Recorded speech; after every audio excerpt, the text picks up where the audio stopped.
Good afternoon. Can I thank you all for coming?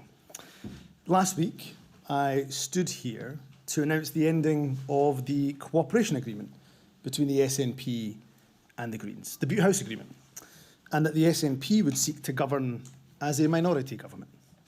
I made that decision as leader of the SNP as I believed ending the Butte House Agreement was the right one for the party I lead, and I still do believe that to be the case.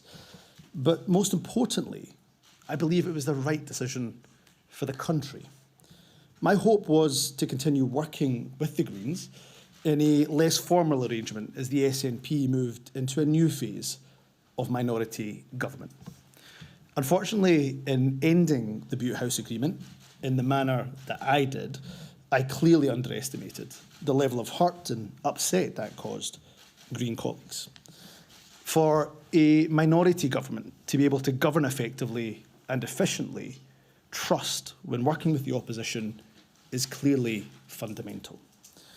And while a route through this week's motion of no confidence was absolutely possible, I am not willing to trade my values and principles or do deals with whomever simply for retaining power.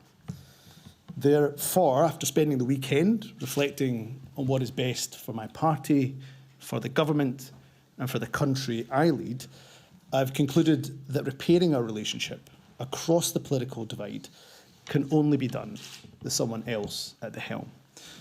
I have therefore informed the SNP's National Secretary of my intention to stand down as party leader and ask that she commences a leadership contest for my replacement as soon as possible. In order to ensure a smooth and orderly transition, it is my intention to continue as First Minister until my successor has been elected, particularly as the Parliament will be debating some incredibly important legislation in the coming days and the coming weeks. I cannot tell you what an honour it is being the First Minister of the country I love, the country I'm raising my family in, and the only country I will ever call home. As a young boy born and raised in Scotland, I could never have dreamt that one day I would have the privilege of leading my country.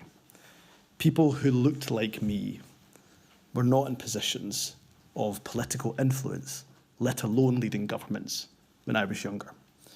But we now live in a UK that has a British Hindu Prime Minister, a Muslim Mayor of London, a Black Welsh First Minister, and for a little while longer, a Scots Asian First Minister of this country.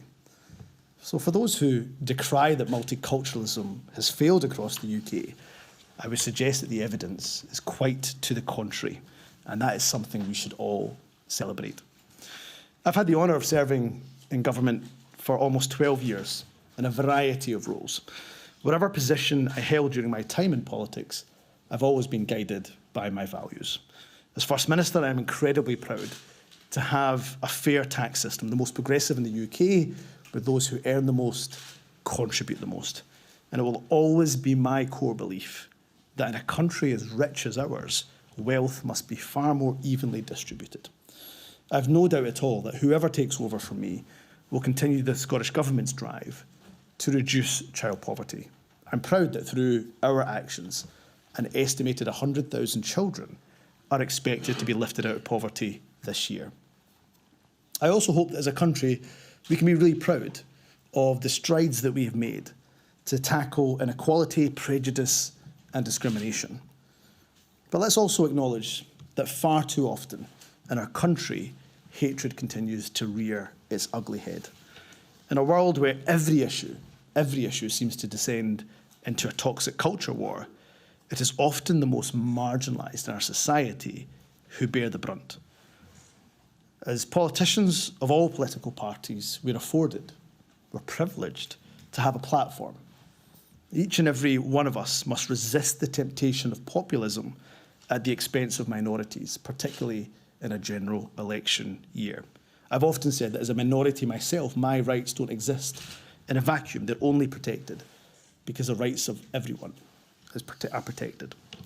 And from the backbenches of the Scottish Parliament, I will continue to champion the voices and the rights of those, the rights and the voices of those who are not often heard, be that at home or indeed overseas, such as those suffering and continue to suffer the most horrific humanitarian catastrophe in Gaza as the world watches on. Let me say to my SNP family, I will always be with you. I will always campaign alongside you. We have had setbacks in our movement, but we have overcome them, and we will do so again. Independence feels frustratingly close, and believe me, no one feels that frustration more than the leader of the SNP. But the last few miles of the marathon are always the hardest, and we have run this race as a team, and I now will prepare to pass the baton to a successor who I'm absolutely certain will lead us over the finish line. And I will tell you today what I will say to that successor.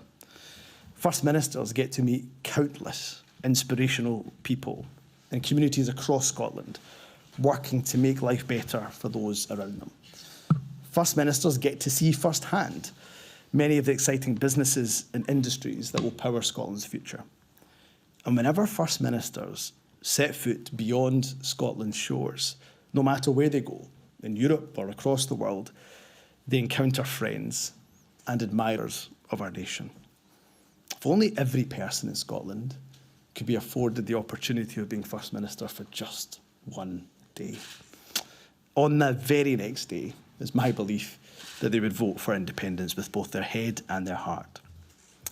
To my fellow MSPs of all political persuasions, next week is a crucial milestone. We mark 25 years of devolution. We have an electoral system that is designed for no political party to have an overall majority. Devolution's founding fathers and mothers, rightly in their wisdom, believe that no one loses out by politicians sharing wisdom, sharing counsel, sharing ideas. But the converse is also true. That is why I would make an appeal to colleagues from across the political spectrum. That while government, of course, must act in good faith, so must their opposition, and be prepared to collaborate with us, not just oppose for opposition's sake. The only people who suffer as a result of such an impasse are the very public that we seek to serve. Politics and politicians, not unreasonably, I'm afraid, have often been maligned. However, I truly believe that when we get it right, and often we do, we are a force for good that can transform people's lives for the better. So to my colleagues in opposition, regardless of political party, I genuinely do wish you well. I bear no ill will and certainly bear no grudge against anyone. Politics can be a brutal business. It takes its toll on your physical and mental health. Your family suffer alongside you. I am in absolute debt to my wonderful wife, my beautiful children, and my wider family for putting up with me over the years. I'm afraid you will be seeing a lot more of me from now. You are truly everything to me. And although, of course, as you can tell, I'm sad that my time as First Minister is ending, but I am so grateful, I'm so blessed for having the opportunity that are afforded to so few to lead my country. And who could ask for a better country to lead than Scotland? Thank you very much. First Minister, do you make a figure miscalculation? Have you let the party know? Well, we do think we may get questions to the First Minister after that, but quite an emotional end to that speech. His voice breaking there as he paid tribute to his wife, children and wider family in his time as leader. But Humza Yousaf there stepping down as leader of the SNP, says that he will remain in the role until there is a replacement elected. Let's bring in our Scotland correspondent, Conor Gillis, who is in the room there. Conor, he held his hands up, didn't he, at the beginning of that speech, admitting that he clearly underestimated the level of hurt that there would be within the Green Party for that decision to end that relationship and form a minority government.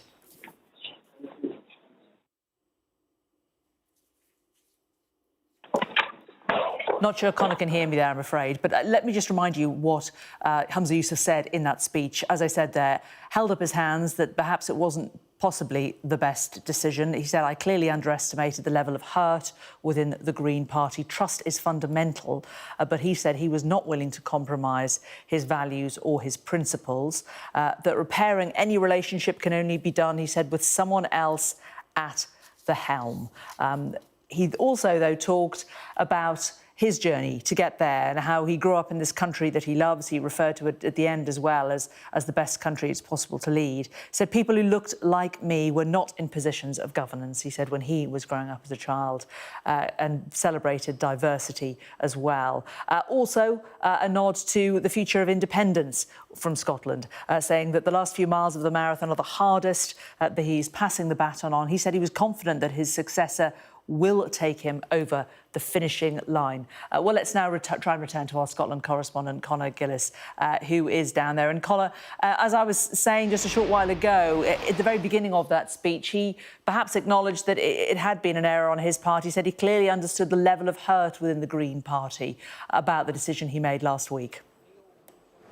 It was the biggest political miscalculation of his career that sealed the fate of the First Minister. A teary Humza Yousaf here at Butte House in the last few seconds, confirming that the time is up. He is going, he has resigned as the SNP leader here in Scotland. He will stay on as the First Minister of Scotland until such time as the SNP find a new leader, a new person to take this party through what will no doubt be another really difficult moment after last year when Nicola Sturgeon suddenly quit. What did he say during that speech that was about 10 minutes long? Well, he came to some realisation that the moment the walls came closing in was that fatal mistake of sacking the Greens from the coalition here in Edinburgh after 3 years, summoning them to this building on Thursday morning to get rid of that agreement. Those close to him had suggested had become a liability within government, and many in the SNP were uneasy about how many strings they were pulling. So he got rid of them, and that triggered a set of events in motion that ultimately led to this moment and ultimately led to his demise. A no-confidence motion was looming here in Edinburgh at the Scottish Parliament later on this week, and within that he was facing wipeout. He was facing a backlash of no votes from the Conservatives, from Labour, from the Liberal Democrats and from the Greens, who were furious in that moment. And then at that stage there was a suggestion that the Alba party, Alex Salmond's party, would prop up the SNP government with their one MSP, Ash Regan. And at that stage, well, that was just a step too far. The allies and the sources close to Scotland's First Minister said, look, that would be like doing a deal with the devil. So there was only one other option, and that was to resign. What's interesting about this is, and it just shows how fickle politics can be sometimes, just 48 hours ago, in what turned out to be his last interview as the SNP leader, Humza Yousaf told Sky News that he would defy the odds. He would win that vote of no confidence. Well, look what's happened now. He is a man who's out of office and is heading for the backbenches of his political career. On a human level, this is a man who is well liked within the SNP. He is a man who stepped up to the plate when Nicola Sturgeon stepped down last year, and he was always going to have a battle ahead. Nicola Sturgeon had an iron grip on a party for so long. She and her closest advisors made so many of those decisions. And yes, Humza Yousaf was in her cabinet, and yes, he was a prominent member of the Scottish Government and of the SNP. But even his closest of allies would realise that he was not Nicola Sturgeon, and he did not command her authority. That is what his opponents would say here in Scotland. So there we have the writing on the wall. Humza Yousaf is going as Scotland's leader, as the leader of the SNP. What happens next? Well, it's all eyes on who takes over. Will John Swinney, the very close ally to Nicola Sturgeon, the long-time Deputy First Minister of this country, seen by many as a person that can be relied on, as a person who is a grandee within the party, will he step step in now and try to take control of the chaos? Or will it be someone like Kate Forbes or Stephen Flynn? Let's see what happens, but this is breaking news, and it's a huge moment that will not just have ripple effects across Scottish politics, but let's remember this is a key general election year, and how the SNP play in that could potentially play a big part in how big or not the Labour win, as they hope is coming down the tracks, you know, how that could play out. For now, let's just remind viewers of that breaking news moment a short time ago where Humza Yousaf resigned. After spending the weekend reflecting on what is best for my party, for the government and for the country I lead, I've concluded that repairing our relationship across the political divide can only be done with someone else at the helm. I have therefore informed the SNP's National Secretary of my intention to stand down as party leader and ask that she commences a leadership contest for my replacement as soon as possible. Well, let's get more reaction now from Jim Sillars, who's the former deputy leader of the SNP. Jim, good to talk to you today. Was he right to go? Oh, yes, he had to go. I mean, but this was always going to happen one day with Humza. I mean, what you saw there was a very nice person. I mean, everybody who knows him likes him, but he doesn't have the X factor. Humza has been what I would describe as a follower, not a leader. And that came through when he was a candidate for the leadership, when he described himself as the continuity candidate. In other words, Nicola Sturgeon Mark II. And he was never able to rid himself of the Sturgeon legacy because he actually saw nothing wrong with it, which was actually mess and mediocrity. And, you know, nice man though he is, Humza never had what was required. And I'll give you an illustration how he handled the Greens. You know, he should have said, bear in mind that it was the Greens who took the initiative. They said, we're going to consult our members whether we continue in coalition government with you or not. And in the meantime, you're sort of paralysed. Now, a strong leader from the SNP, vastly the majority in the coalition, should have stood up and said, sorry, that kind of situation is unacceptable. I'm afraid you have to go. And it's as simple as that. But what we got from Humza was almost incomprehensible explanation when he split up the coalition. And then to talk about hurting the Greens. You know, politics is a hard school. It's a school of realpolitik. You don't go around worrying whether you're hurting the small minority who've told you they might leave you in the first place. And that, I thought, illustrated. Just Jim, do you think that the SNP made the wrong choice just over a year ago? Should it have been Kate Forbes, perhaps? Well, I mean, I'm biased in the sense that I voted for Kate Forbes. I never thought Humza had what was required. And I thought Kate Forbes, both on the intellectual level and on the integrity level, and more importantly, on the level of people outside of politics, the voters actually preferred Kate Forbes. So I think the party made a mistake over a year ago, and I hope they don't make that mistake again. We have an opportunity. We've got 2 years left before the election for the Scottish Parliament. We've got 2 years of opportunity. If we have a new leader who can wipe the Sturgeon legacy clean and start all over again, concentrating on the priorities and not listening to the tiny zealots in the Green movement, then I think we can recover. Do you really think you can recover, or do you think that the SNP is being damaged beyond measure? I mean, when we looked at the recent polls, Labour polling better than the SNP at the moment in parts of Scotland. Do you think the heyday of the SNP is possibly over? Well, I know a lot of people south of the border, you know, believe that to be the case. I'm not believing anything. I'm just going on polls and what the polls tell us. Yes, it's not an opinion. I know that, you know, people say that. I don't believe that's the case. I believe we can recover. I don't underestimate the damage that's been done by Sturgeon and Humza, but we can recover with the correct leadership. And whether the party makes that correct choice and, you know, in the weeks to come, well, that's an open question. So who do you think should lead the SNP?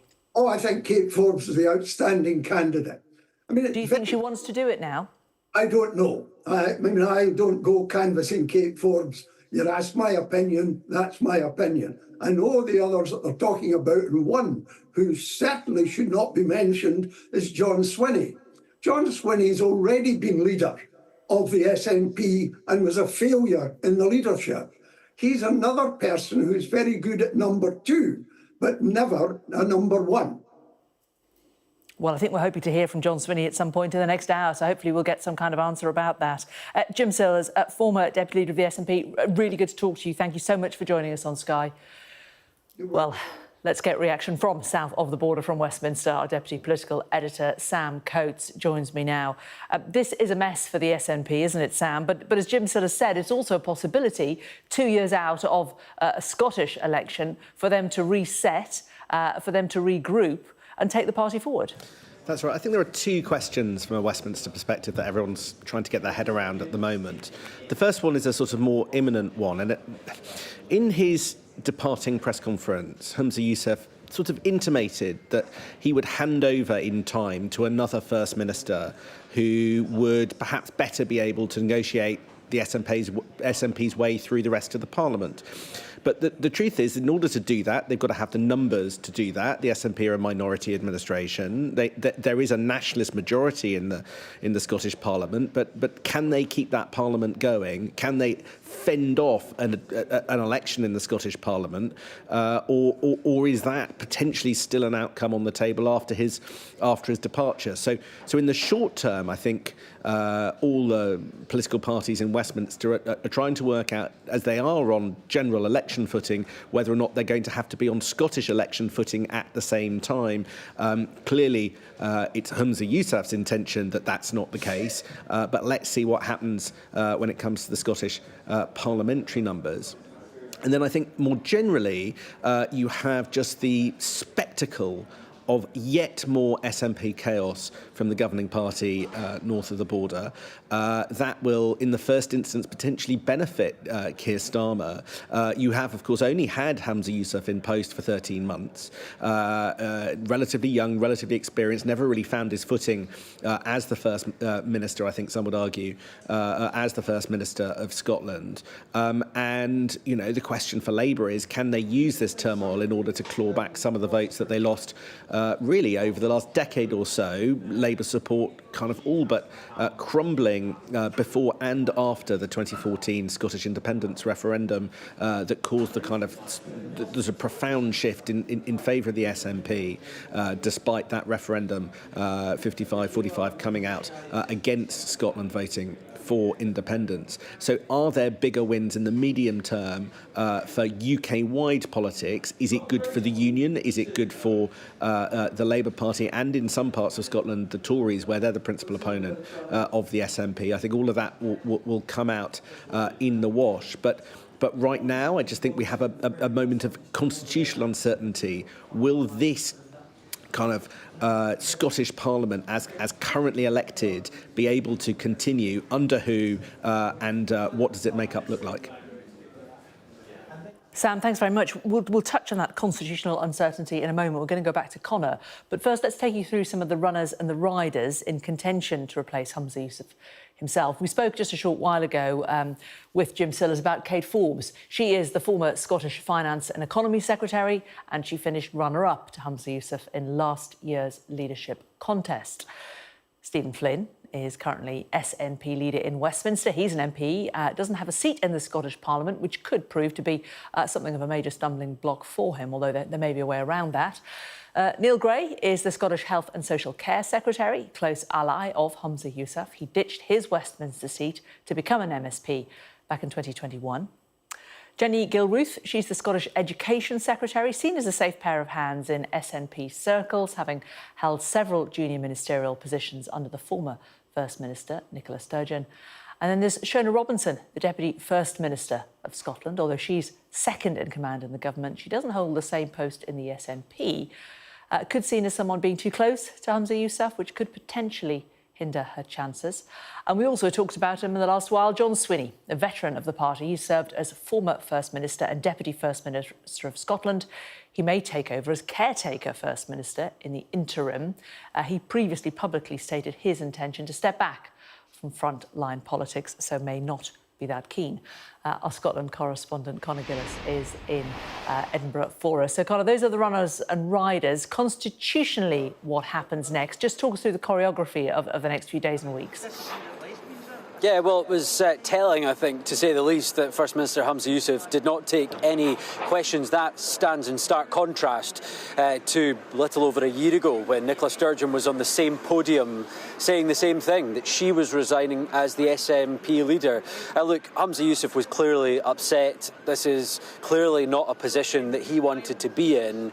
But arguably, it is a position of his own making. Just some reaction in the last few seconds reaching us here at Sky News from the UK government. The Scottish Secretary saying it was the right thing for the First Minister to resign. Humza Yousaf's leadership was lurching from crisis to crisis from the very start, and he could not command the confidence of the Scottish Parliament. I think that's where this story centres. It centres on a major political miscalculation from Humza Yousaf. On Thursday of last week, he was saying, look, the Butte House Agreement, that coalition deal with the Scottish Greens and the SNP that had been running for 3 years, he said that was worth its weight in gold on Tuesday. Then on Thursday, he said it had run its course and it was for the bin, and he sacked those Green ministers. And then that led to a furious reaction from the Scottish Greens, who said they wouldn't back him in the no confidence motion that was then going to come this week. So that is where we're at. And this was a First Minister who had run out of roads politically as First Minister, but also within the SNP. He had been dealing with a number of issues for quite some time, and there had been a lot of disquiet within the SNP from some senior figures around how much influence the Greens were actually having over some policy decisions, and pinning a lot of the blame for Humza Yousaf's troubles at the foot of the door of the Greens as well. So what happens next? Well, we're kind of in the same territory as we were when Nicola Sturgeon resigned. What is likely to happen, and yet it's not been confirmed, but what is likely to happen after speaking to some sources within the SNP in the last few minutes, they are suggesting now that there could be the ballot opening for people to throw their hat in the ring. However, given how much of a mess and how much of the trouble that the last leadership contest threw up, it was a bit of mudslinging all over the shop, to be quite honest, and that was particularly bruising for the SNP, and it certainly damaged them in the polls. So will they want a rerun of that? Well, some senior people within the party are saying, look, we do not want that, and what we need now is a big figure within the party to step forward, to take control of the chaos and try and steer the party through what is going to be a major year for the general election. We don't know clearly when that is coming. So who could that be? Well, the name that's being touted around these streets here in Edinburgh is John Swinney. Who is he? Well, he is the former Deputy First Minister of Scotland under Nicola Sturgeon. He is a close ally of Humza Yousaf, a close ally of the party, and he is a backbench MSP here in Scotland at the moment. Could he step back into the fold and take control of the situation? Well, a lot of SNP figures would like to see that happen. If that's not the case, and it isn't a coronation of John Swinney, then who else is likely to step in to the fray? Well, we know that the SNP's Westminster leader, Stephen Flynn, fancies his chances potentially at the leadership. He certainly didn't rule it out when he was asked last week. And many have suggested for a long time that he's been pulling Humza Yousaf's strings behind the scenes. Will he fancy his chances? Well, the slight problem he's got is he's not a member of the Scottish Parliament. He's clearly a Westminster politician. So how would that work? It's not impossible, but it certainly would be tricky. So back here in Scotland then, who would be next? Well, would it be Kate Forbes? Would she throw herself back into discussions around the future of the SNP. She certainly got significant support in that leadership vote last year, getting almost 50% of the vote. It was a close tie, it was a close race rather, between Humza Yousaf and Kate Forbes. So given that support within the SNP, could she be the one that steps in? Will she fancy it at the moment, given all the chaos? And are there other figures, are there other junior ministers within government who might step in? We don't know. Clearly the party doesn't know. Humza Yousaf didn't see himself in this position just 48 hours ago in what turns out to be his last interview, and that was with Sky News on Saturday. He refused to say if his position was untenable. Well, clearly that has moved significantly in the last 48 hours. He is going, and the party is now in fresh crisis. It certainly is. Conor, thanks very much. So, Humza Yousaf resigned in a Scottish First Minister in a news conference a little earlier this hour. Let's just listen back to that moment again. Good afternoon. Can I thank you all for coming? Last week, I stood here to announce the ending of the cooperation agreement between the SNP and the Greens, the Butte House Agreement, and that the SNP would seek to govern as a minority government. I made that decision as leader of the SNP as I believed ending the Butte House Agreement was the right one for the party I lead. And I still do believe that to be the case. But most importantly, I believe it was the right decision for the country. My hope was to continue working with the Greens in a less formal arrangement as the SNP moved into a new phase of minority government. Unfortunately, in ending the Butte House Agreement in the manner that I did, I clearly underestimated the level of hurt and upset that caused Green colleagues. For a minority government to be able to govern effectively and efficiently, trust when working with the opposition is clearly fundamental. And while a route through this week's motion of no confidence was absolutely possible, I am not willing to trade my values and principles or do deals with whomever simply for retaining power. Therefore, after spending the weekend reflecting on what is best for my party, for the government and for the country I lead, I've concluded that repairing our relationship across the political divide can only be done with someone else at the helm. I have therefore informed the SNP's National Secretary of my intention to stand down as party leader and ask that she commences a leadership contest for my replacement as soon as possible. In order to ensure a smooth and orderly transition, it is my intention to continue as First Minister until my successor has been elected, particularly as the Parliament will be debating some incredibly important legislation in the coming days and the coming weeks. I cannot tell you what an honour it is being the First Minister of the country I love, the country I'm raising my family in, and the only country I will ever call home. As a young boy born and raised in Scotland, I could never have dreamt that one day I would have the privilege of leading my country. People who looked like me were not in positions of political influence, let alone leading governments, when I was younger. But we now live in a UK that has a British Hindu Prime Minister, a Muslim Mayor of London, a Black Welsh First Minister, and for a little while longer, a Scots Asian First Minister of this country. So for those who decry that multiculturalism has failed across the UK, I would suggest that the evidence is quite to the contrary, and that is something we should all celebrate.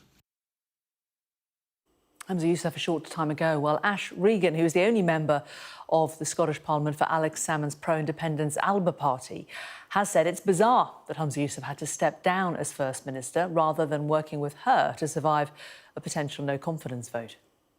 It's ironic, isn't it, that the event that caused this was Humza Yousaf removing the Greens from the government in an attempt to reset it.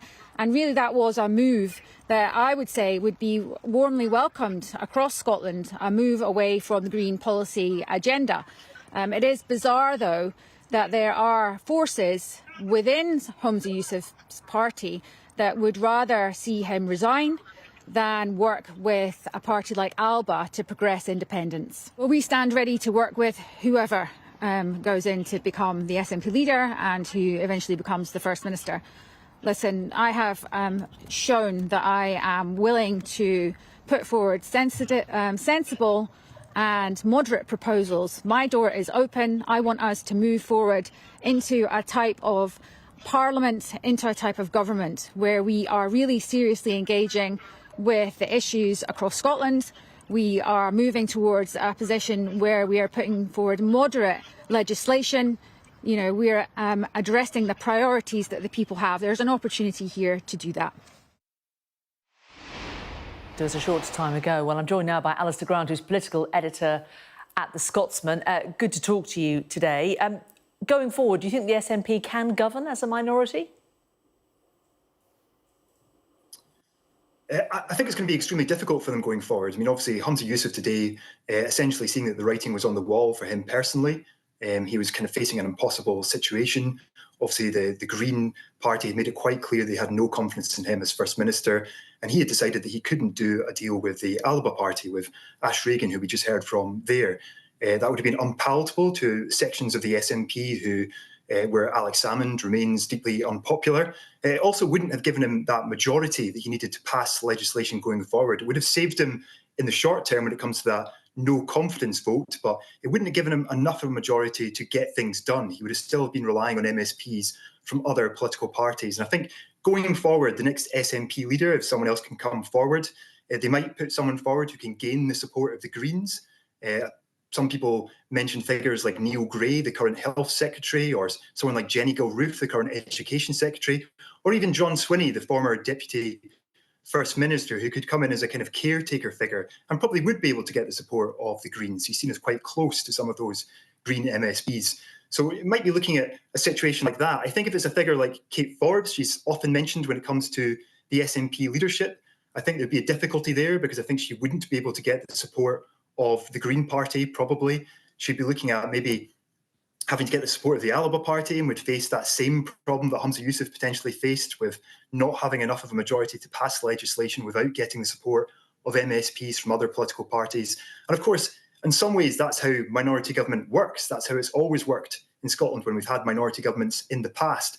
But I think in this case, the SNP could be facing a fairly hostile parliament. So I think it's going to be difficult for them going forward. And I think finally, the thing I'd say is that whoever takes Humza Yousaf's place is coming in at a very difficult time for the SNP. They've got a number of problems. They're not doing particularly well in the polls compared to where they've been in the past. So potentially they're, maybe poison chalice is the wrong word, but they're picking up a party that is in a difficult place going forward. Indeed, and he referenced this fight for independence as being like a marathon and that he was passing on the baton and it would be up to somebody else to get it over the finish line. But as you say, that there isn't that character, isn't there? That there isn't the Nicola Sturgeon figure, you know, and Alex Salmond before her, those figures that were so closely associated with the fight for independence as figureheads of the SNP waiting in the wings, really, is there? No, there's not. That's a problem that we faced in the last leadership election as well. You know, Nicola Sturgeon resigned obviously last year, and then we had a situation where there wasn't an obvious candidate to take over in her place. I mean, one of the things that Alex Salmond was quite good at doing was lining up people, kind of cultivating people around him. And obviously when he left following the independence referendum, it was a kind of natural progression that Nicola Sturgeon would become the next SNP leader and First Minister, and that wasn't really in question. Now we're facing the same kind of situation as we did at the last SNP leadership election, where there's not an obvious candidate to come forward. And I think it's going to be probably various people putting their hat in the ring as we go forward in the coming days. It might have to move quite fast. We'll probably see a number of speculations in the media, but there's no obvious candidate. And I think, you know, again, we might look at people like John Swinney, who've been there in the past, but he is to some degree, and I don't mean this in an offensive way, yesterday's man. He's not someone who could do that job long term, or you wouldn't expect him to anyway. So they're going to be having to look to some of those new figures. There's lots of people who think Stephen Flynn, the current SNP Westminster leader, could be seen as a potential, you know, future First Minister, future SNP leader. Of course, he's currently in the wrong parliament, but they might have to come to some kind of arrangement there. So there's a number of options, but there isn't an obvious candidate, and that is a problem for them at the moment. What does it mean for the people of Scotland? I mean, there has been a certain amount of chaos in recent months, hasn't there, in terms of bills changing and the government rowing back on things. This is more uncertainty, isn't it? Is it holding up the stuff that many people, want their government to provide? Education, health, welfare. I mean, I think it is certainly more uncertainty. I mean, we've gone through a period in the last year, ever since Humza Yousaf's been in charge, he's been kind of constantly on the back foot, constantly reacting to things. He's been kind of wrong-footed by things, often outside of his control, such as the police investigation into the SNP. But he's seen as someone who's been kind of battered by the political currents, unable to get a grip on events, unable to try and get on the front foot. And I think going forward, this is a yet more uncertainty. I mean, obviously, Humza Yousaf today announcing his intention to resign, but importantly, he said that he would stay on as First Minister until a new leader had been chosen from within the SNP. Because I think if he'd announced his resignation today as First Minister with immediate effect, the clock would have been ticking on the 28-day period in which a new First Minister would have to be chosen before a Scottish Parliament election was called. But that won't happen, or certainly that won't happen at the moment. That clock is not ticking because he's not, as I say, he said that he will stay on until a new leader is chosen. But a number of legislation going through the Scottish Parliament at the moment. There's a lot of uncertainty about the route forward that the party takes, a lot of uncertainty about what the party might look like. Obviously, different leaders will take the party in different directions. Kate Forbes, for example, would be a very different leader to someone like Jenny Gilruth or Neil Gray. Neil Gray particularly seen as maybe a bit of a continuity candidate when it comes to Humza Yousaf. And Kate Forbes, obviously, known for her socially conservative views, but maybe slightly more to the right of the SNP when it comes to issues like taxation as well. She's made it clear that she doesn't like the current situation in Scotland when it comes to taxation. So I think it is a period of uncertainty, and we'll just have to wait and see what happens in the days and weeks ahead. And how, Alistair, will the Scotsman write Humza Yousaf's political obituary? He did, refer to himself as being the first Scottish Asian First Minister, but of course Alex Salmond has dubbed him Humza the Brief as well. Do you think he is going to become little more perhaps than a footnote in history in terms of Scottish politics? I think ultimately he inherited a very difficult situation in the SNP. I mean, he became leader at the end of March last year, and people might remember that within days, I mean, literally in the space of about a week or just less than a week, police had descended on the home of Nicola Sturgeon and her husband, Peter Murrell. And Peter Murrell, the former chief executive of the SNP, was arrested by the police. Obviously, in more recent times, he's been charged. So there's a very, very difficult situation that Humza Yousaf has to deal with. And there's various other problems he had to contend with as well. There was legislation that had been pushed through under Nicola Sturgeon, things like highly protected marine areas, the gender reform bill that people might remember that ended up in a court case with the UK government. It was an extraordinarily difficult situation for him to be in. But he also made mistakes himself. And I think first and foremost, the mistake he has made is in ending the Butte House Agreement. It was obviously a calculation that he made, a gamble that he took. He lost that gamble quite spectacularly. And I think this will be remembered in Holyrood history as an extraordinary miscalculation. He obviously did not expect the Green MSPs to be as angry as they were. I don't think he expected them to back a motion of no confidence put forward by the Conservative Party. I just don't think they had calculated that happening. I also don't think he expected events to move as quickly as they did. I mean, on Thursday last week, he ended the Butte House Agreement. Within literally hours, his political future was hanging by a thread with that vote of no confidence looming and the Greens confirming that they would back that. So I think it's been a difficult time for him, but he's also made mistakes, I think is the fairest way to put it. OK. Alistair Grant, political editor of The Scotsman. Very good to talk to you. Thank you very much. Well, there's been quite a lot of reaction to Humza Yousaf's resignation. Ian Blackford has tweeted, thank you, Humza Yousaf, for being our First Minister and leader of the SNP. It has been a pleasure to work with you and support you. You are a good and a decent man, and I am so sorry that you have felt compelled to resign as First Minister. We can be proud that you were elected our leader. Thank you. And good wishes, my friend. Ian Blackford, of course, the former leader of the Scottish National Party in Westminster. MSP John Swinney, we've talked a lot about him already today. He says, I am terribly sorry that the First Minister has decided to step down. Humza Yousaf has been a pioneer, the first person of colour to hold office as First Minister. He has given principled and empathetic leadership to our country and has worked tirelessly to bring people together. I wish Humza, Nadia and their family well in all that lies ahead. MSP Gillian Martin wrote, I'm tremendously sad that Humza has resigned. There are many reasons the Butte House agreement wasn't sustainable for both parties, and it's a shame. Emotions took precedence over resetting relationships and moving forward for the good of the country. A sad day. Douglas Ross, leader of the Scottish Conservatives, posted a lengthy statement writing that the Scottish Conservatives have delivered on our promise to be a strong opposition. We have forced Humza Yousaf out of office for repeatedly failing Scotland. And we're hoping to talk to Douglas Ross in a short while on this programme, so stay tuned for that. Well, let's get reaction from former Scottish First Minister under Labour, Henry McLeish. Henry, good to talk to you today. Labour are pushing now for a new Scottish election. That's not going to happen, is it? No, I'm afraid not. I mean, I think this has been another chapter in the 25 years of devolution. Obviously, his departure today, he showed humility, a bit of grace, and he clearly will have a future ahead of him. Now, that said, I mean, we do have a terrible situation at Holyrood. We had an agreement with the Greens that kept the SNP in power. That was ceremoniously dumped quickly. And of course, the die was cast at that point. I could see no way that he would continue in office after that, especially when the Greens were taking such a hard line. But I also think it's important when reflecting on this is to look at some of the bigger, wider issues in Scotland today. Because there's no doubt in my mind that, you know, we have a Scotland which is politically divided on its future. We have independence, an idea which is going nowhere. And of course, Scotland itself is stalled. So he didn't get much of a legacy from Nicola Sturgeon. He tried manfully to deal with that in a way. I think the issues and aspects of life just overtook him. And now we're in a position where Scotland faces uncertainty, and we'll need to see what happens. And this involves the other parties, not just the SNP. We need some unity. We need to look at some sense of coalition idea going forward, at least in thinking, if not in practice. Scotland deserves better, and hopefully the change today will start that process.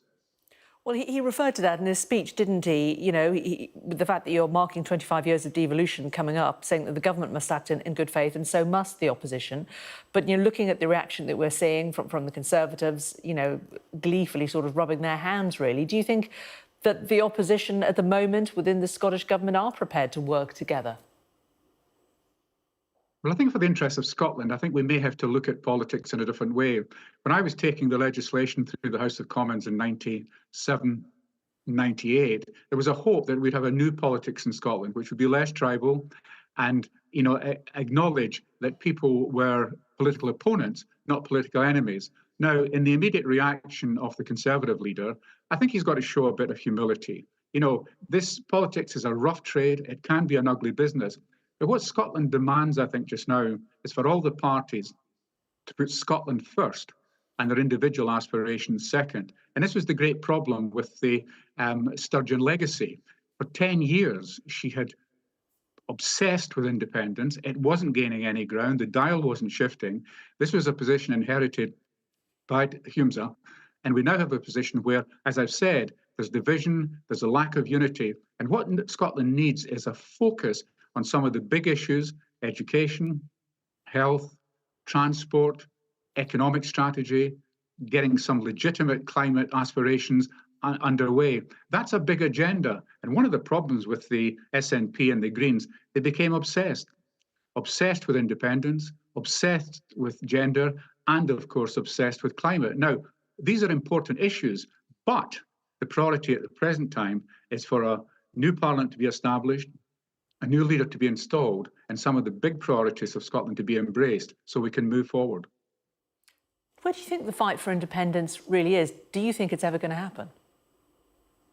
Well, you know, it's always an impossible question to look into a long future. But let's remember 25 years of devolution. That's how old it is today. We've been in Westminster for 300 years. No one knows what will happen in that future. But looking at the present, it seems to me that independence is an abstraction away from some of the bigger issues. Issues are being neglected. Public policy issues are being neglected. And I think it takes a lot for a party to say, look, we have ambitions, and we needn't change them. But what they must do is to put Scotland first and independence second, as far as they're concerned. Now, that may seem a bit ironic, but being in favour of that doesn't mean to say you're dumping Scotland or dumping independence. But what it means is that you step back and look at politics in a different way. Let's have some consensus. Let's have some coalition thinking, at least. And if we do that, Scots will be more proud of the achievements of the last 25 years, rather than this really sorrowful state where we're looking at a celebration of 25 years, but looking at Holyrood and seeing it disappear into itself for another few weeks. When you look at the field of potential candidates to replace Humza Yousaf, who do you think would be a good continuity candidate who could perhaps broker some kind of coalition? Well, you know, one of the downside of politics is that we're not good at grooming successors. And, you know, there's an issue there, there's a challenging issue there, but we're not good at that. And of course, Nicola Sturgeon has stepped down for an understandable set of reasons. But there again, who do you pick? I mean, do you pick someone who has the wider frame of reference that I've outlined, which is about Scotland, it's about consensus building, or do you get someone who wants to be partisan? My view is that we need someone who will build the nation, build the parliament, build consensus, and move forward. And obviously, you have this position, and I feel sorry for Humza in this way, that he was getting pressure from Westminster, group of MPs in terms of the Greens. He was getting pressure at home from people who want to be the leader and, you know, were clumsily showing that in everything they were doing. So his task has not been easy. But I think if there's a priority for the SNP, remember, SNP is not just about independence. It should be about Scotland going forward, not for the next 25 years, but the next 50, the next 75. And of course, the other parties have a role to play by just being proactive, productive, positive, and calling out the SNP in a greater way than they have done in the past. I just believe the SNP have been literally getting off with political murder in terms of some of the big issues in Scotland. Hopefully that will change. But in terms of the leading parties in Scotland, they need some humility, they need some contrition, but they also need to think in a very, very different way. So my view is we need a different approach to politics in Scotland to celebrate the 25th anniversary, and that will require a great deal from every individual member as well as party leaders. Interesting to hear you take something possibly positive out of this. Henry McLeish, former First Minister of Scotland. Good to talk to you. Thank you very much. Thank you. Well, that is the breaking news this hour, the resignation of Humza Yousaf as First Minister of Scotland. Here is that moment that he announced his decision. After spending the weekend reflecting on what is best for my party, for the government and for the country I lead, I've concluded that repairing our relationship across the political divide can only be done with someone else at the helm. I have therefore informed the SNP's National Secretary of my intention to stand down as party leader and ask that she commences a leadership contest for my replacement as soon as possible. Well, our Scotland correspondent Conor Gillis was in the room there as that announcement was made. He is in Edinburgh for us and digesting a lot of the reaction. Conor, you know, as we just heard there from Henry McLeish, you know, a possible positive from this, that it may possibly change the very tribal nature of politics in Scotland as it is at the moment. I think it's difficult because for a long time, there has been that tribal nature of politics between all of the parties. Will that change with the exiting of Humza Yousaf? I don't know. I mean, that's hard to see. There would have to be significant changes in direction of policy. But with the Greens out of government, will Labour, will the Lib Dems, will the Greens potentially come back on side with a new First Minister who pledges to work together? It is going to be interesting in the coming hours who the runners and riders are. Will John Swinney, the long-time former First Minister of Scotland, the long-time ally of Nicola Sturgeon and Humza Yousaf, will he step in to steady the ship of the next couple of months? But it's extraordinary. Just at 7 o'clock this morning, a close source source to Humza Yousaf was inside this building, telling me that at that point they were still looking at trying to broker a deal with the Alba party under Alex Salmond, but they were sort of in a really difficult position about doing, in their words, a deal with the devil. Let's remember they are bitter, bitter rivals, and it feels that it has been a major miscalculation from Humza Yousaf in sacking the Greens last week that's ultimately led to this moment. We are expecting, I'm told, to hear from John Swinney himself, who is in London today. We are expecting to hear from him in the next hour or so, and we'll bring that to you live here on Sky News. But Humza Yousaf seemed upset in the building here behind me, but he didn't take any questions, and it will be interesting to see what he has to say as the dust settles in the coming days. It certainly will, Conor. Thanks very much. Conor and I both up there on the day that he was elected as leader of the SNP. It doesn't seem that long ago. It certainly wasn't that long ago.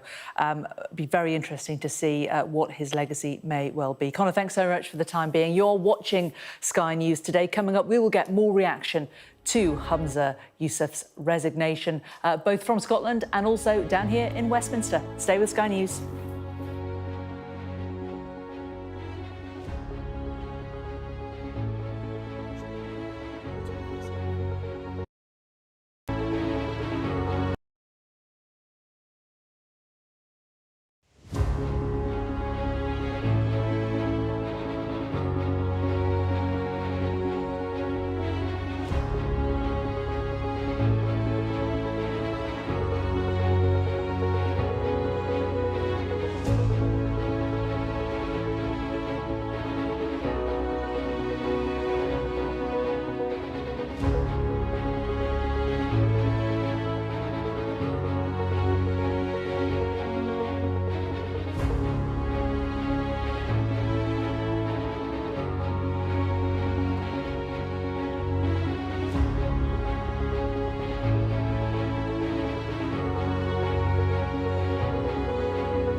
Hello, you're watching Sky News Today with me, Jane Secker. It's 1 o'clock. These are our headlines. Scotland's First Minister, Humza Yousaf, announces his resignation after days of political turmoil at Holyrood.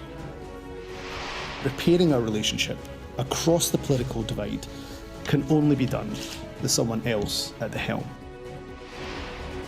We'll have all the latest reaction to the First Minister's resignation live from Edinburgh.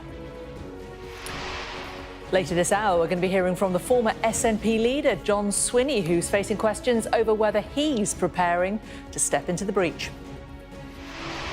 Also ahead, 2 men are charged with murder after a torso was discovered in a nature reserve in Salford. In protests in Westminster as MPs prepare to debate whether assisted dying should be legalised for the terminally ill.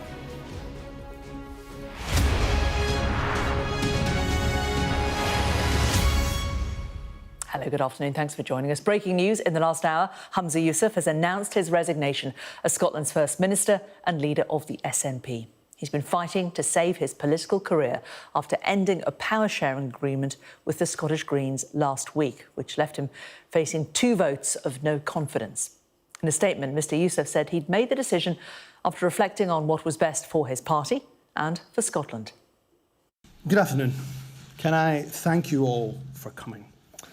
Last week, I stood here to announce the ending of the cooperation agreement between the SNP and the Greens, the Butte House Agreement, and that the SNP would seek to govern as a minority government. I made that decision as leader of the SNP as I believed ending the Butte House Agreement was the right one for the party I lead, and I still do believe that to be the case. But most importantly, I believe it was the right decision for the country. My hope was to continue working with the Greens in a less formal arrangement as the SNP moved into a new phase of minority government. Unfortunately, in ending the Butte House Agreement in the manner that I did, I clearly underestimated the level of hurt and upset that caused Green colleagues.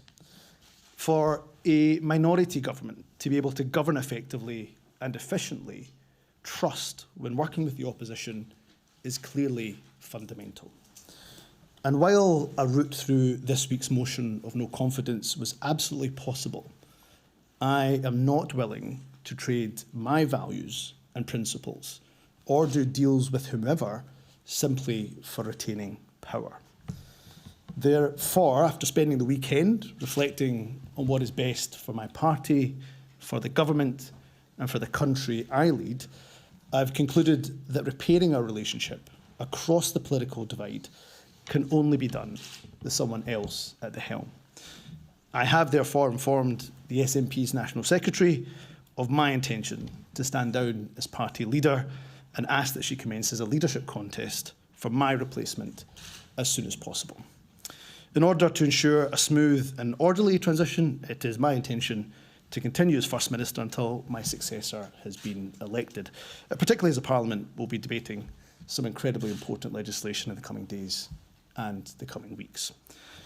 I cannot tell you what an honour it is being the First Minister of the country I love, the country I'm raising my family in, and the only country I will ever call home. As a young boy born and raised in Scotland, I could never have dreamt that one day I would have the privilege of leading my country. People who looked like me were not in positions of political influence, let alone leading governments, when I was younger. But we now live in a UK that has a British Hindu Prime Minister, a Muslim Mayor of London, a Black Welsh First Minister, and for a little while longer, a Scots Asian First Minister of this country.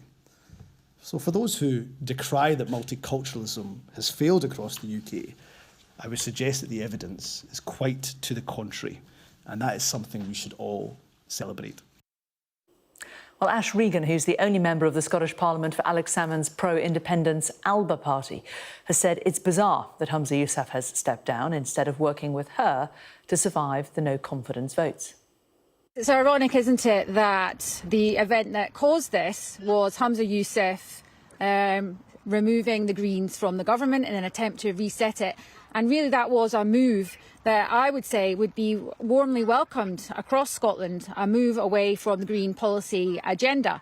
It is bizarre, though, that there are forces within Humza Yousaf's party that would rather see him resign than work with a party like ALBA to progress independence. Well, we stand ready to work with whoever goes in to become the SNP leader and who eventually becomes the First Minister.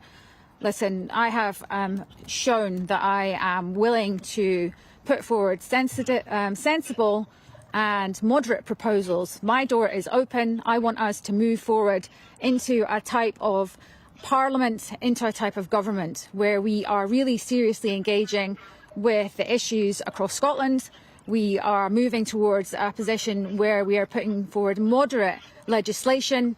You know, we are addressing the priorities that the people have. There's an opportunity here to do that. Well, let's talk to our Scotland correspondent, Conor Gillis, who is in Edinburgh this morning. And Conor, Ash Regan there saying it was bizarre that Humza Yousaf wouldn't work with her. But from your conversations with those behind the scenes, they felt that that was something akin to a deal with the devil. It was the biggest and most major miscalculation of his political career. The final nail in the coffin of Humza Yousaf's administration here in Scotland. The ditching of the Greens in government last Thursday that ultimately led to this moment behind me in the building at Bute House this afternoon. Humza Yousaf resigning as the SNP leader after the biggest drama of the SNP in quite some time. This was a story that began to unravel on Thursday morning when Humza Yousaf summoned those two Green ministers that have been in coalition with his party for 3 years, summoned here to this building where there were frank exchanges, and he said that they were being sacked on the spot. And he didn't quite estimate exactly how angry a response they would trigger. This was a frantic few hours of horse trading between the parties after the Conservatives declared that they would have a no confidence motion in Humza Yousaf's leadership. That was something backed by Labour, the Liberal Democrats and ultimately the Greens. So all eyes then focused on the Alba party, Alex Salmond's party here in Scotland, and their one MSP north of the border, that person being Ash Regan. There was some discussion over the weekend with Alex Salmond. He was on Sky News saying that he was open to discussions with Mr Yousaf, but there is no secret that a source close to Humza Yousaf told me this morning around 7 o'clock that that was not going to happen. It would essentially be doing a deal with the devil, and it was a red line for Humza Yousaf. So there we had the drafting of a resignation speech, a speech which he admitted himself he had miscalculated the move last week, and he got tearful. He said that this had been the biggest honour of his life to do this job, and he didn't take any further questions around the state that he has left the SNP. Let's remember, this is a party who are dealing with a police investigation examining their funding and their finances, and a party, like all the others, preparing for a key general election year. Yes, it is a major moment. And who are the runners and riders of potential successors? Well, the word on everyone's lips here in Edinburgh is John Swinney, the long-time Deputy First Minister of Scotland, a close ally of Humza Yousaf and Nicola Sturgeon, seen as a safe pair of hands to steer the SNP through this latest crisis, through this latest bump in the road. How will he react to this news today? Will he see it as his duty to step up and command the authority of the party? He's due to speak in the next few minutes, and we'll bring that to you here on Sky News. But some of the other names, if it's not a coronation of John Swinney, some of the other names in the mix could be Stephen Flynn. The unfortunate thing for him is that he's in the wrong parliament. However, that is not out with the realms of possibility. The other potential name in the mix is Kate Forbes, the one-time SNP leadership candidate. Let's remember, she got almost 50% of the vote last year, so she has significant support, albeit a silent majority within the SNP who could back her. Will she feel that this is her moment? Will she feel that this is the time to seize control of a party engulfed in yet more chaos and crisis?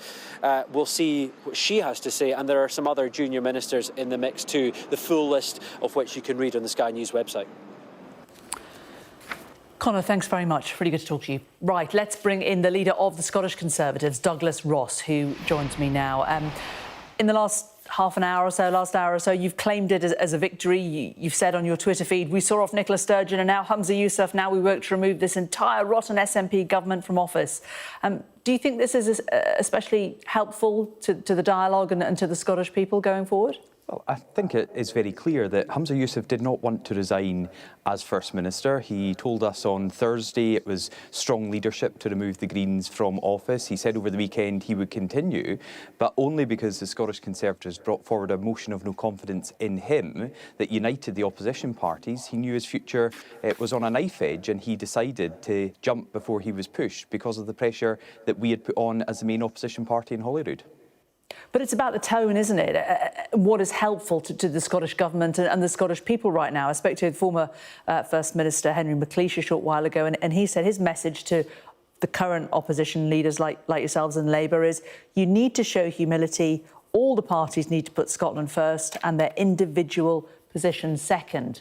Are you willing to do that for the people of Scotland? Yes, I'm putting Scotland first by seeking to replace this tired, failing nationalist government who have prioritised independence above everything else. We heard it even in Humza Yousaf's resignation speech about separating Scotland from the rest of the UK. I want to see the focus on the real priorities that people have, like growing our economy, prioritising public services, creating good jobs in Scotland.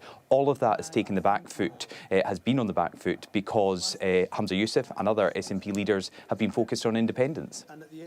Do you have any confidence that a new SNP leader will change any of that? Well, the SNP are elected to separate Scotland from the rest of the UK. That is their raison d'etre. And from all of the names we've heard so far, be it John Swinney, someone who was closely associated with Alex Salmond, Nicola Sturgeon and Humza Yousaf, or Kate Forbes or Stephen Flynn, they are all nationalists. They want to divide our country all over again. So our focus as Scottish Conservatives, having seen off this First Minister in Humza Yousaf, is to see off this entire SNP government who have failed and let down the people of Scotland. But there may be, you know, for example, if Kate Forbes were to succeed Humza Yousaf, there may be some within that list that you would perhaps feel more inclined to work alongside on certain policies. Kate Forbes is still a nationalist. Kate Forbes still believes in Scottish independence above everything else. Indeed, in the leadership election just over a year ago, her plan for another independence referendum, it was as extreme as Humza Yousaf's. So she will, as all SNP candidate for leader of their party, will be prioritising independence above the issues that really matter. Humza Yousaf let down the people of Scotland as Health Secretary, as Transport Secretary, as Justice Secretary, and he's let the country down as First Minister. But in all of these briefs, the people of Scotland have been failed by an entire nationalist government who have obsessed about independence above everything else. Do you think you can work together for the next 2 years in order to help the people of Scotland? Well, we have to see one who's elected leader of the SNP and if they can command a majority for their bid to become First Minister. If they can't, if we cannot elect a new First Minister within 28 days of Humza Yousaf formally resigning, then we will be into a general election in Scotland, an extra general election, but it's one that the Scottish Conservatives can show up and down the country that we saw off Humza Yousaf and now we want to replace nationalists up and down Scotland. Do you really think that might happen? Yes, I think it's a possibility. It's certainly something we are prepared for and continue to prepare for. Over the weekend, I was speaking to candidates for the particular Holyrood election. We've already got many candidates in place for the Westminster election. And just last week in Scotland, we had a by-election on the day that Humza Yousaf ended the Butte House Agreement. That was a former SNP stronghold where the Conservatives won, with our vote going up 10.5% and the SNP vote falling by 7%. So when people have that choice between the SNP and the Scottish Conservatives, they're backing the Scottish Conservatives and we are winning these races. Of course, and lots of other constituencies, when they have a choice between the SNP and the Scottish Labour Party, the polls would seem to suggest that many of them will vote for Labour. You seem to be sort of rubbing your hands with glee at the prospect of an election, but your boss, Rishi Sunak, may not be, because Labour could do very well in a new election in Scotland, and that would be very bad news for him, wouldn't it? Well, I'm focusing on what we're doing and what we're achieving in Scotland. If you look at our Broth Wests, it's currently represented by an SNP MP, an SNP MSP, but when it came to the ballot box just on Thursday, the people of that ward elected a new Scottish Conservative councillor, increasing our vote by 10.5%, while the SNP vote was down 7%. That's a pretty encouraging message I can take out to the election whenever that's called.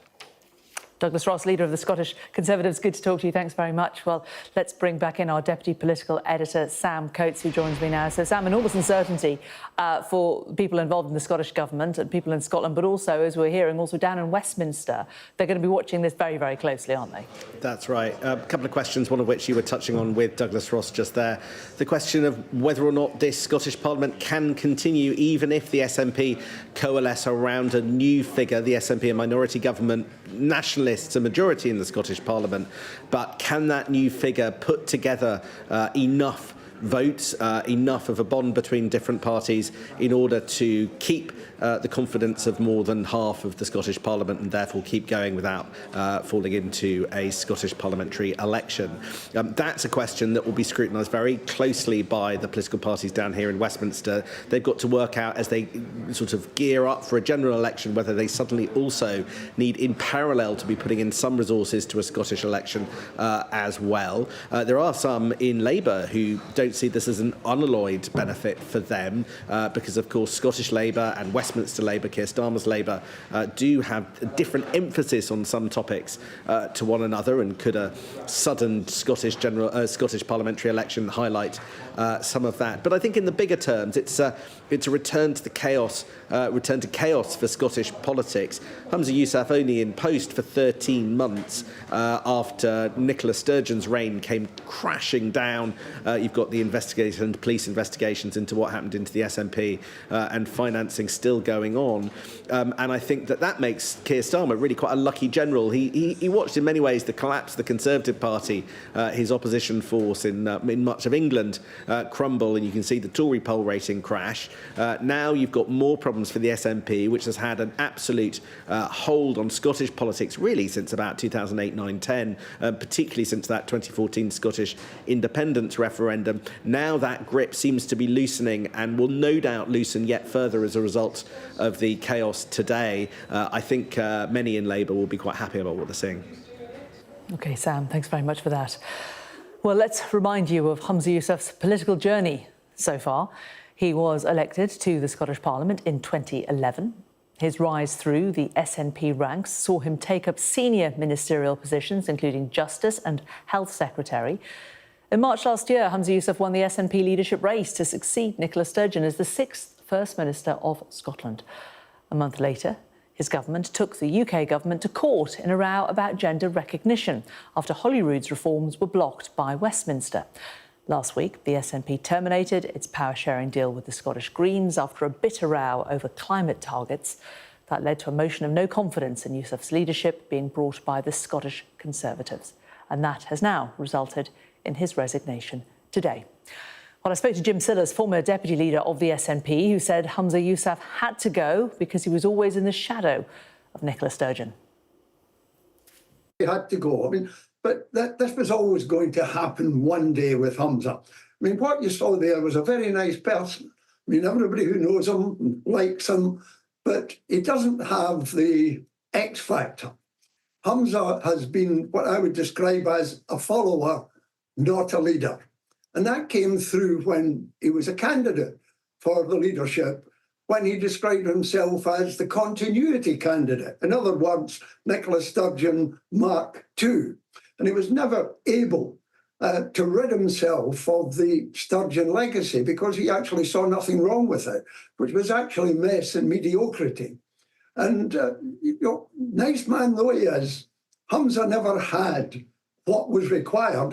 And I'll give you an illustration how he handled the Greens. He should have said, bear in mind that it was the Greens who took the initiative. They said, we're going to consult our members whether we continue in coalition government with you or not. And in the meantime, you're sort of paralysed. Now, a strong leader from the SNP, vastly the majority in the coalition, should have stood up and said, sorry, that kind of situation is unacceptable. I'm afraid you have to go. And it's as simple as that. But what we got from Humza was almost incomprehensible explanation when he split up the coalition. And then to talk about hurting the Greens. Politics is a hard school. It's a school of realpolitik. You don't go around worrying whether you're hurting the small minority who've told you they might leave you in the first place. I never thought Humza had what was required, and I thought Kate Forbes, both on the intellectual level and on the integrity level, and more importantly, on the level of people outside of politics, the voters, actually preferred Kate Forbes. So I think the party made a mistake over a year ago, and I hope they don't make that mistake again. We have an opportunity. We've got 2 years left before the election for the Scottish Parliament. We've got 2 years of opportunity. If we have a new leader who can wipe the Sturgeon legacy clean and start all over again, concentrating on the priorities and not listening to the tiny zealots in the Green movement, then I think we can recover. Well, he mentioned Nicola Sturgeon. She has just tweeted. She says, I know how big a privilege being First Minister is, but also the toll it can take. I also know what a wrench it is to step aside, even when sure it is the right thing to do. She said Humza has conducted himself with grace, dignity and integrity, both as First Minister and in the manner of his leading. I am and always will be proud to call him a friend. So tribute there from the former Scottish First Minister, Nicola Sturgeon. Well, meanwhile, the leader of the Scottish Labour Party, Anas Sarwar, has tweeted, the SNP are a divided party, which is out of ideas and incapable of rising to the challenges Scotland faces. They cannot impose another unelected First Minister on Scotland in a backroom deal. The people of Scotland should decide who leads our country. There must be an election. It's time for change, and Scottish Labour is ready to deliver.